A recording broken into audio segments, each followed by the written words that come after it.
Hey everybody, I literally just finished reading this book. Actually, I probably finished it about an hour ago.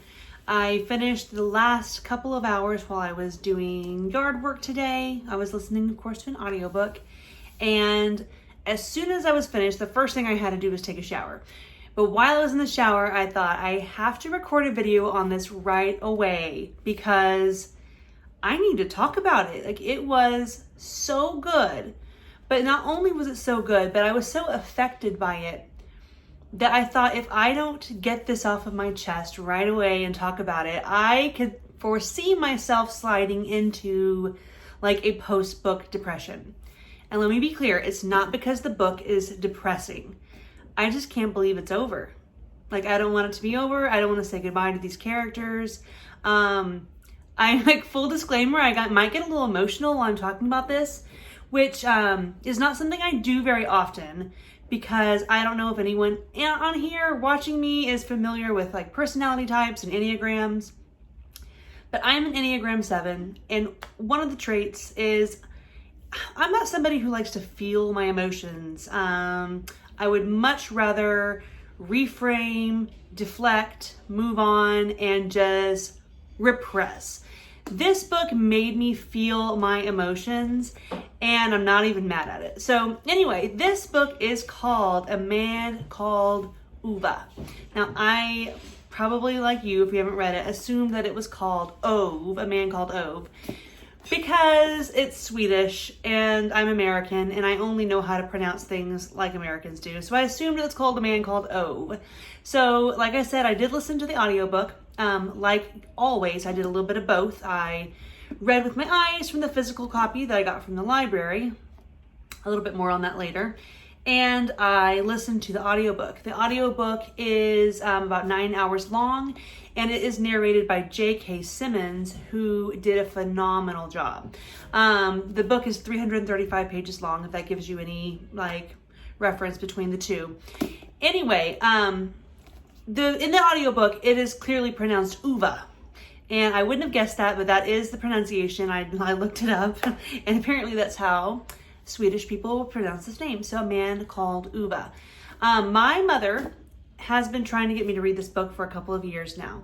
And if I'm being honest, I don't usually read the books that she recommends because she recommends what I tend to call, here we go, girl books. And my genres of choice are typically fantasy, sci-fi, horror, and I like to stay within my comfort zone, and I just assumed that this was a girl book. And there is some romance. It definitely pulls at the heartstrings, but it is not a girl book, for whatever that might mean. Anyway, I took my kids to the library on, what day is today? Today is Sunday. We went to the library on Friday. And it was kind of a last minute decision. You know, we drove past the library. The kids all said, "Can we go to the library?" And I just turned in and said, "Sure, why not?" They like to stay at the library when we go. They like to spend, at least 2 hours. And I had just finished a book that day. I had finished Project Hail Mary, which was also excellent. And I hope to do a review on, but this one took priority. Anyway, I just finished Project Hail Mary that morning, and so I didn't have a current book going. So while I was letting them read and do activities at the library, I saw this on the shelf, and I thought, okay, like my mom's been trying to get me to read this for a long time now, and I've read 2 other Frederick Backman books, and I really did like them. I read Anxious People, and it was very good. And I read a novella called, I think it's called And Every Morning the Way Home Gets Further. It has like a kind of a long rambling title. Anyway, if you look at Frederick Backman's books, you're going to find it pretty easily. Anyway, I read both of those and I loved both of them. But anyway, this book was written in 2014, and like when people reference Frederick Backman, this is usually the book that they know of. And guys, I gotta say, it was so much more than I expected. It really shook me to my core. And I want to just recommend it to people. This is a library book, as you know, but I was probably 5 or 6 chapters in when I got online and ordered myself a copy. I knew that it would be a favorite. So I'm going to try to explain why I like the book, and without getting into spoilers, it's going to be kind of difficult because the book itself is almost a spoiler in itself. Like, it doesn't take more than just reading the back to pretty much know what the book is going to be about. And like I said, just a few chapters in, I knew exactly what the story was going to be, and I wasn't wrong, but I was in no way disappointed, or was I felt like it was predictable. Like, is that even possible to predict what kind of story it's going to be, but then still be constantly pleasantly surprised by the choices made by the author? Anyway, this is a book about a man called Uwe, and he is a crotchety, grumpy, cantankerous old man. And I've told this to a couple people now, and I still think it's the best way to describe it, for spoilers without spoilers. I think this is basically the backstory to the grumpy old man in the Pixar movie Up. And I don't know if you've seen that or not, but you know the old man. You've seen his picture with his glasses and his walker, and he's so cranky and grouchy. And that movie was pretty good. You know, the house, the balloons, the dog, the little kid. It was pretty good. But the first 15 minutes of that movie that tell the story of this man and his life with his wife are hands down the best part of that movie. And everyone loves that part of the movie because it's just absolutely heart-wrenching, pulls at the tugs at your heartstrings, and you're like, who is this man? I want to know everything about the life he had with his wife before he became a grouchy old man. And this is the backstory to that, basically. And of course, it's not. There's no balloons. There's no house. There's no, dog with a cone of shame. None of that is in there. But that's the best way I can describe it to somebody without giving any major spoilers. So Uwe is the old man, and he might be one of my favorite characters I've ever read. Again, I just finished it a few hours ago, so I'm sure I'm biased because of, recency. But I don't know that I will ever stop loving this old man or ever stop missing him. I wish that he was my neighbor, and I wish that I could be the special person in his life that he needs. The plot, again, I can't tell you anything because you really need to experience it for yourself. But this is a perfect example of a book that was written so that you would fall in love with characters. I am very much so a character-driven reader, and I was not disappointed. The characters, Frederick Backman has a way of making people feel so real, and you feel like you've experienced their experiences. You feel like you know why they are the way they are, why they make the decisions they make. It feels very, very personal and raw reading Frederick Backman write about people. That's what he does really well. In a recent video, I said that one of my biggest bookish pet peeves was authors that write unnatural dialogue.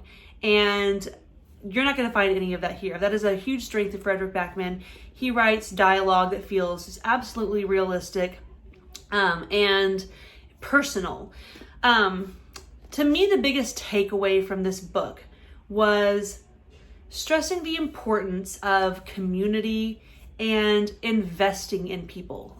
Something that I don't know about you, but I just feel like we don't have enough of anymore is investing in people that are difficult to love and finding worth in people, even if you just totally don't understand them, or maybe you find them off-putting or different than you. This is a study of characters. And again, it's not just about Uwe. He has so many people in his life that just contribute to the story and contribute to the overall theme. But to me, what I took away from it was the importance of community, of neighbors, of having people in your life that understand you and are willing to put in the effort and the work to truly get to know you. He has written a love story in this that feels just absolutely real and not like a fairy tale and not like over the top, not anything, made up, make believe, unrealistic. It feels real, but it also feels just unbelievably, it's amazing to know that there are people out there who love each other the way that they love each other in this book. And again, it's not a girl book. It's not a romance. It's not a love story, but there is a love story in this, and it's not just between a man and his wife. Like I said, it's about human nature and the love that we show each other as people. So I'm not really great at spoiler-free reviews because all I want to do is talk about all the details and all the things I loved about this book, but this is one that I'm going to have to say that if you're not naturally drawn to this book by the title or the cover or whatever genre you think it might fit into, I'm asking you to please give it a chance. Like I said, it's 335 pages long. It's not a big commitment. If you do like audiobooks, the audiobook was magnificent. But I can honestly recommend this to almost anybody. I'm going to have my husband read it. I'm going to ask my father-in-law to read it. This is a book that if anyone comes up to me and says, hey, I know you like to read, you have a lot of books, do you have any suggestions, anything I can borrow, I will pull this off of my shelf and go, you have to read this, you have to read this, because I don't want to overhype it to people. I feel like I have a bad habit of doing that sometimes, but I don't know who wouldn't enjoy this book. Like I said, it made me very emotional. I cried several times, but it's not a downer. It's very wholesome. It's very sweet.